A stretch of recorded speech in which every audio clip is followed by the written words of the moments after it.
The hall of iron and stone stretched far and wide. Under the harsh glow of white lamps mounted on the ceiling, the air vibrated with guttural alien voices, and the shuffle of clawed feet as bidders gathered for the auction. They wore armor of scales and chitined their weapons, rattling as they jostled. For seats, the smell of oil and blood lingered like a warning. Each cage that lined the walls contained a living beast bred for war, with tusks and horns and hides as thick as armor their eyes gleamed with hunger or fury, for they had been trained to fight, kill, and die. On the platform stood the auctioneer, his voice cracked through the room, amplified by strange metal tubes. He introduced each beast with exaggerated flourish, as though each was a prize beyond measure. Warriors leaned forward, eager to spend fortunes on strength that could slaughter armies. When a scaled predator was brought forward, drew a frenzy of bidding. The price soared, the crowd roared. When a horned brute capable of crushing steel was revealed, the room trembled with shouts of challenge, and gold exchanged hands swiftly. And then the next cage was dragged forward. It scraped against the stone floor. The creature within stumbled as the door clanged open. A war horse, a stallion bred on alien soil, meant to serve as the mount of conquerors. His hide, once sleek, was now scarred. His frame, once proud, was gone. His breath wheezed. His hooves struck the stone. Without confidence, his mane hung ragged and dull. He limped slightly, one hind leg bearing the memory of a wound not healed. He was smaller than the others, weaker. He did not roar, he did not thrash, he only stood with heavy eyes that carried resignation. The auctioneer tried to mask the truth. He spoke of heritage, of bloodlines, of distant victories. He praised muscle where there was none. He shouted claims of speed, endurance, and loyalty. But the crowd was not deceived. Laughter rose, first low, then louder. Cruel mockery spread through the room. Voices sneered, useless, too slow, not worth a single coin, kill it, and feed it to hounds. The word struck the horse like lashes. He lowered his head, shame burned hotter than pain. One bidder offered a pitiful sum not to buy, but to claim the right of execution. Another spat on the floor, declaring the beast cursed. A third raised a hand only to withdraw it with laughter. No warrior wanted him, no general needed him. He had failed the trials of combat. He had been beaten by beasts larger, faster, fiercer. His fate was sealed, slaughter awaited. Inside the stallion, a voice whispered defeat. He thought of the training pits where he had fallen again and again. He thought of the cruel whips of alien masters. He thought of the jeers that branded him worthless. He believed it. He believed he was nothing but failure. He closed his eyes for a moment, wishing for an end. And then the atmosphere shifted subtle. At first, a ripple of silence spread as the heavy doors at the back creaked open. A figure entered, small against the towering aliens. A human girl. Her steps were measured, steady, without fear, though the hall was thick with menace. She walked with neither armor nor weapons, only plain clothes, dust on her boots, and determination in her gaze. The aliens hissed, some mocked outright. What is this, a fragile human? What business? Here others sneered, let her be, she will. Faint at the smell of blood, she will learn what strength means. She ignored them. Her eyes moved past the cages, past the towering predators, past the monsters who snarled behind bars. Her gaze did not linger on power or glory. It settled on the broken stallion on the stage. He felt it before. He understood a weight of attention, not cruel, not mocking, but steady and clear. She looked at him as if she saw something no one else had ever seen. He lifted his head. Despite himself, confusion stirred in his chest.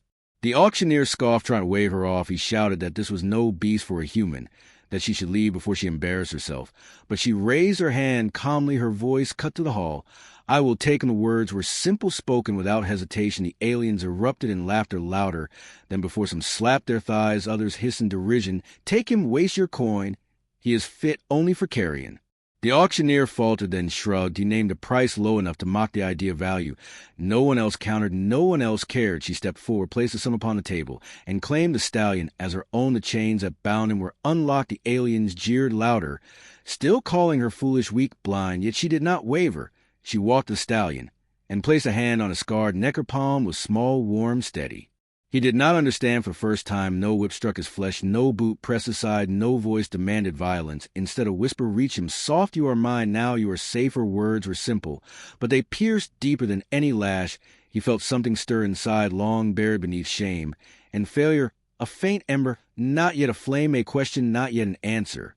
The aliens turned away, uninterested. The hall moved on to greater beasts, greater prizes. But the stallion stood trembling, not from fear, but from something new. He followed the girl as she led him from the platform. Each step felt uncertain, yet different from all steps before. The laughter of the aliens faded behind him, replaced by the quiet sound of her voice, speaking low and calm. He did not know what future awaited, but he knew in that moment that his fate had changed. And so the rejected war horse, once marked for death, walked into the unknown beside the human girl. He did not yet believe in hope, but for the first time he wanted to. The sun rose over the alien plain, casting long shadows across the settlement of stone, and Timber, the human girl, led the stallion through narrow paths where smoke curled from chimneys and voices carried the rhythm of ordinary life. He felt the eyes of aliens upon him, for some had gathered at the edges of the road. They sneered at the sight of the broken beast walking beside a fragile human. Their words reached his ears, weak, pathetic waste of food she wastes. Her time he tried to shrink under the weight of their scorn, but her hand rested firm on his bridle, steadying him as if she carried a truth they could not see. Her dwelling was small, built of rough stone walls and a roof patched with metal sheets. The air smelled of earth grain and clean water, not blood or oil. She led him to a stable, unadorned, yet warm. A pile of hay rested in one corner, a trough of water in another. He lowered his head, uncertain. He had known cages and chains never shelter. She stroked his muzzle and whispered, "Rest now, you are home." He did not know the meaning of home, but the word lingered in his mind. Days passed in quiet rhythm. She brought food each morning, grain softened with water apples. When she could find them, she cleaned his wounds with gentle hands, wrapping them in cloth that smelled faintly of herbs at first. He resisted every touch, flinching from her approach. He expected pain, commands, cruelty, but none came. Her voice was low, calm, carrying no demand, only patience. When he trembled, she waited. When he stepped back, she did not chase. She gave him time. And in that patience, he began to feel something shift. The stallion had once believed himself weak, unworthy, yet under her care his strength began to return. His breath grew deeper, his legs steadier, his coat less dull. The limp that had marked it began to fade each night. He stood in the stable, listening to quiet sounds of her home, the crackle of fire, the soft hum of her voice, singing words he could not understand. They were not words of command. They were words of comfort. He closed his eyes and, for the first time in memory, he slept without fear. Training began not with whips or shouts, but with simple steps. She led him into the field, guiding him in circles, her hand light on the rope. She taught him to respond not to pain, but to her voice, a word, a gesture, a whistle. At first he stumbled, confused, yet she praised. Even small successes, her smile carried more power than the lash ever had. He found himself wanting to hear her voice again, not out of fear, but out of desire to please. The settlement watched and laughed. They gathered at fences, pointing at the sight of a human girl and a broken beast. They called her mad, foolish. They said the horse would never stand in battle, would never serve a true master. Their laughter reached him, but this time he did not bow his head for each insult. She answered with silence. Her focus never left him, her belief never wavered. And when he faltered, she whispered, "I see you are more than they say." Weeks turned to months, and his body grew strong, muscles thickened under his hide, his stride lengthened, his eyes grew brighter. When predators prowled near the edge of the fields, he lowered his head and drove them back, not from training, but from instinct to protect. She praised him more fiercely than ever, her hand stroking his neck, her words filling him with pride. He began to realize he was not only healing, he was becoming something new. One evening, as dusk painted the sky, she saddled him for the first time. The weight on his back reminded him of masters, past cruel riders who had beaten him into submission rage. And fear surged. He stomped the ground, nostrils flared. She did not strike. She did not shout. She dismounted at once and placed her hand over his heart, her voice soft as a whisper, "I will never hurt you, and I will move as one." He stood still, shaking, but her calm presence seeped into him like water into dry soil. She mounted. Again, slowly, he accepted her weight, and for the first time carried a rider without pain. That night, he dreamed not of chains or cages, but of running. He dreamed of fields wide and endless, with her voice calling him forward. The dream lingered even after waking. He realized he wanted to run not away, but toward something, toward her belief in him, toward the promise that he could be more. The next day, as they trained, a small band of raiders swept into the edge of the settlement. Their snarls split the air, weapons flashing. The villagers scattered in fear. The girl stood her ground, and the stallion felt fear surge through him. Yet stronger than fear was the instinct to protect. He charged without thought. His hooves struck the earth like thunder. He barreled into the raiders, scattering them with force he had not known. He carried the shock of his attack, stunned them, and they fled, leaving only dust in their wake. Breathless, he turned back to her, expecting anger or fear. Instead, her eyes shone with pride. She ran to him and pressed her forehead against his muzzle, whispering, "Brave one, you are not broken, you are mine." The words burned into his heart brighter than fire. That night, as the settlement whispered about the miracle of the rejected horse who drove away raiders, he stood taller in his stall. He was no longer the weak creature mocked at the auction. He was something else, still growing, still changing. And though he did not yet know what lay ahead, he understood one truth. He was no longer alone. He belonged to her, and in that bond lay a strength that none of the aliens could comprehend. And so, under the light of stars, the war horse, once cast aside, embraced the path unfolding before him. His journey had only begun, and the world beyond their quiet field would soon test everything they had built together. The settlement grew quiet in the weeks that followed the raid, yet whispers carried on the wind of the horse that should have been nothing, and the human who refused to let go of him news traveled fast across alien lands, where cruelty was currency, and strength the only measure worth counting. Word reached the ears of warlords who had once laughed at the auction. They returned not out of admiration, but out of scorn. Their eyes burned with amusement at the thought of testing the miracle they had heard. One evening, as the sun bled across the horizon, the warlords arrived. They rode towering beasts clad in armor. Their voices thundered with ridicule.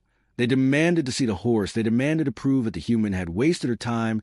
They stood in the center of the settlement and declared a challenge. If the beast could endure their trials, he would be recognized as a true war mount. He failed, both he and the human would be destroyed. Their laughter echoed like blades scraping against stone. The girl stood firm before them. Her hand rested on the stallion's neck, and he felt her calm spread into his chest. She spoke with no fear. We accept her word, silence the crowd, for no one expected defiance from her. Yet she believed in him, and he in her. He lowered his head and pawed the ground, ready not because he was certain of victory, but because he would not allow her to face this alone.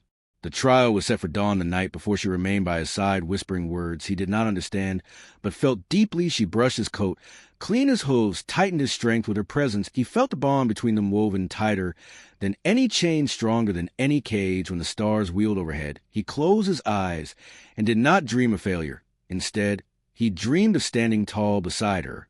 Morning came, and with the roar of the crowd, aliens from far and wide gathered to witness the spectacle. The arena was carved from stone ringed by jagged spikes, a pit of dust and blood. Waiting for a victim, the stallion stepped into the circle, guided by the girl. His heart pounded, yet each beat carried her steady rhythm. He would not falter. The first opponent entered, a beast of horns and tusks bred for slaughter. Charged with fury, the stallion felt the thunder of hooves behind him, yet he remembered her training move. With purpose, not rage, he sidestepped, narrowly escaping the strike. Dust rose in a cloud, and the crowd gasped. The stallion struck back, not with brute force, but with precision. He reared and drove his hooves against the beast's flank. It stumbled, shocked, not by strength, but by timing. The girl shouted encouragement, and he felt pride swell. The trial did not end there. Another challenger followed, larger, stronger, with jaws that could tear steel. The stallion quivered, but the girl steadied him. Her voice cut through the roar, focused together. He faced predator, and instead of charging blindly, he circled, watched, waited. When the moment came, he lunged, striking where the beast was weakest. His muscles burned, but his spirit soared. He fought not as a broken creature, but as one reborn. Hours stretched, and each trial grew harsh. A crowd expected collapse. They wanted to see him fail. They wanted proof that humans were fools. Yet each time he rose again, battered yet unbroken. His endurance astonished them as it defied them. For every blow he found the strength to rise. For every sneer he heard, he remembered her hand on his neck, her whisper in his ear. The final test came. A warlord himself stepped forward, towering in armor, mounted on a beast bred for conquest. He sneered at the sight of the stallion. He raised his weapon and declared this is the end. No broken animal survives. The crowd roared, eager for blood. The girl mounted the stallion for the first time in the arena. Her weight settled on his back, and he felt her trust flow through him. He surged forward, meeting the warlord head. On steel clash, dust rose. The warlord struck with fury, but the stallion moved with speed born of discipline, not rage. He dodged, he wove. He counted the girl, guided, and with subtle cues her voice steady, even in the storm together. They fought not as master and beast, but as one. The battle raged fierce and desperate. The warlord pressed his advantage, yet the stallion refused to yield with final surge. He drove forward, muscles, screaming hooves, striking with the force of thunder. The enemy mount stumbled. The warlord fell to the dust. Defeated silence swept the arena. Then roars of disbelief followed. The impossible had been done. The girl slid from his back and pressed her forehead to his muzzle, whispering, "You are mine always." He breathed heavily, yet lifted his head high. His body bore wounds, yet his spirit stood unbroken. For the first time, he saw not just survival ahead, but destiny. The warlords retreated, some in rage, some in awe. The crowd dispersed, shaken by what they had witnessed. The stallion and the girl walked from the arena side by side, stronger than ever. Yet both knew this was not the end. Greater challenges loomed beyond the horizon. Their victory here was only the first spark of fire that would soon burn across alien skies. And so as night fell and the stars stretched across the heavens, the stallion stood taller than he ever had. He was no longer the rejected beast of the auction. He was a warrior forged not by cruelty, but by trust and by the bond with the one who had seen worth in him. His journey was far from over, and the darkness had promised trials greater than any he had faced, yet he no longer feared them, for he had her, and together they would face whatever the universe dared to bring. Darkness rolled across the horizon as the settlement braced for war. Rumors had become reality. A legion of alien raiders marched with banners of bone and fire. Their voices carried like thunder. Their weapons glinted in the failing light. The people trembled, for they had seen such forces before, and none had survived. The girl stood at the edge of the village, her hand resting on the stallion's mane. Her eyes shone not with fear, but with resolve. She whispered softly, "We face this together," and he lowered his head in silent vow. The first clash came sudden. Raiders poured into the fields, torches raised, blades drawn. The stallion surged forward, carrying her upon his back. For the first time, he bore her not in training nor trial, but in true battle. His muscles strained, yet each stride was filled with purpose. The memory of the arena burned in his blood, and the bond of trust carried him through the chaos. He weaved through the enemy, striking with hooves that cracked bone. His roar tore across the plain, louder than the clash of steel. The aliens laughed at first, believing the broken beast and the fragile human would fall quickly, yet their laughter died when they saw him endure each strike that landed upon his hide. Only fueled defiance. Each wound carved into his flesh was answered with another furious charge. The girl guided him with steady hands, her voice calm. Even in the storm, she pointed him where the line was weakest, and together they struck, not with blind fury, but with sharp precision. The horde staggered, but the enemy leader had not yet moved. A towering warlord clad in jagged armor mounted upon a monstrous beast. His gaze locked on the girl. His voice boomed across the battlefield. "Weak human, you cannot stand against me." He raised his blade and urged his mount forward. The ground shook beneath its weight. The stallion felt the tremor and knew this was a true test. His body quivered with exhaustion, but his spirit surged higher. He pawed the ground, and the girl whispered into his ear one last charge. "Brave one." They met in a storm of dust and fury. The enemy beast lunged jaws wide. The stallion twisted at the last instant, guided by her hand. The clash rang like thunder. Steel scraped hide. Dust blinded eyes. The warlord swung his weapon in a deadly arc. The girl leaned low, pressing close, and the stallion bent his body with her movement. The blade missed by inches. He reared, striking the monstrous beast across the face. With hooves of iron it screamed, stumbling. The warlord roared in rage, striking again. The stallion felt the blow carve across his flank. Pain burned like fire. Yet he did not falter. He surged forward, slamming his body into the larger beast, forcing it back step by step. The girl cried out, her voice ringing clear. "Strike now." He obeyed. He struck again, and again, each blow tearing strength from his enemy. The enemy leader turned his blade toward the girl, eyes blazing with hate. In that instant, the stallion understood the strike was not meant for him, but for her. He leapt into the path, taking the blow across his shoulder. Flesh split, blood poured, yet he stood. His legs shook, but his eyes burned bright. He would not let her fall. With the last of his strength, he drove forward, crashing into the warlord with force that shattered bone and steel. The monstrous beast toppled. The warlord fell to dust. The battlefield froze in silence. All eyes turned to human and the stallion, who stood bleeding yet unbroken. The girl slid from his back and placed her hands on his neck. Tears streaked her face, yet her voice was steady. "You are my champion, you are my heart." He breathed ragged and heavy, but lifted his head high. His roar split the night, a sound of defiance and triumph. The raiders trembled, some fled, others dropped their weapons. None dared challenge again. The battle was won. The settlement, save the legend-born, the rejected war horse, once mocked as worthless, now stood as a symbol of strength, not born from cruelty, but from compassion. Not forged in chains, but in trust and love. His journey had carried him from despair to destiny, and those scars will remain. They were no longer marks of failure, but of victory. As the stars spread across the sky, he stood beside the girl, their silhouettes one against the night. He no longer feared the shadows ahead, for he knew he was not alone. He had been changed forever, and in turn he had changed the world.